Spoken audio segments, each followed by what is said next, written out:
হাটের পরিস্থিতি ভালো, খারাপ নাই। আমি 27টা গরু আনছিলাম, তা ইনশাল্লাহ 21টা বিক্রি হয়ে গেছে। এখন 6টা গরু আছে বিক্রির বাকি। তা কাস্টমার আছে কিন্তু ভর্তি আছে, তারা পালার ভয়তে গরু কিনতে আসে না।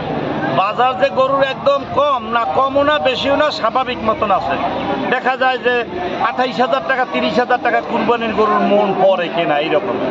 আর বিশেষ করে অনেকে কিনতে আসে না, চিন্তা করে যে 2 দিন পরে গরু সস্তা হবে, কিন্তু আসলে কিন্তু গরু সস্তা হবে না। কেননা মোকামে গরুর দাম বেশি। যে জায়গা থেকে দূর দূরান্ত থেকে ব্যাপারীরা গরু ক্রয় করছে ওই সমস্ত জায়গা হলে গরুর দাম বেশি। কারণ হইল খাবারের দাম বেশি। গরু ফার্মাররা গরু সস্তায় বেচার কোনো সুযোগ নাই।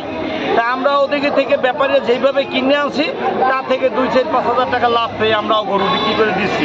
ঐতিহ্যবাহী নরসিংদী চায়না মাঠ, এই চায়না মাঠে বিগত বছরগুলোর মতো আজকেরও আমরা এই 2 দিন যাবৎ হাট বসাইছি। আমাদের এখানে সর্বোচ্চ সুযোগ সুবিধা আমাদের এখানে নিশ্চিত করা আছে। আমাদের এখানে গরু রাখার মতো তেরপালের ব্যবস্থা করা আছে, থাকা খাওয়ার ব্যবস্থা আছে। এখানে আমাদের পশুদের যদি কোনো সমস্যা হয় সে সুচিকিৎসার জন্য ব্যবস্থা করা আছে। আমাদের এখানে প্রশাসনিক লোক আছে যারা তদারকির দায়িত্বে আছে, থানা থেকে এখানে লোকান আছে।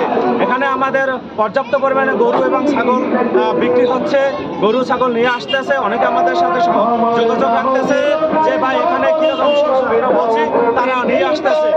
আসেন আপনারা, বলি দূর থেকে যারা আসেন এখানে খাস নিয়ে কোনো টেনশন নাই। যে যেভাবে পারে সে সেভাবেই দিতে পারবে, কোনো সমস্যা নাই।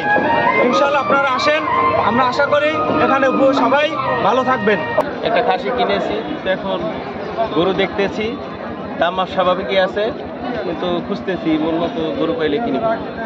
গরু এবং খাসি সব কিছুর দামই আর কি মোটামুটি স্বাভাবিকভাবে আছে, খুব বেশি না বা খুব কমও না, সন্তোষজনক।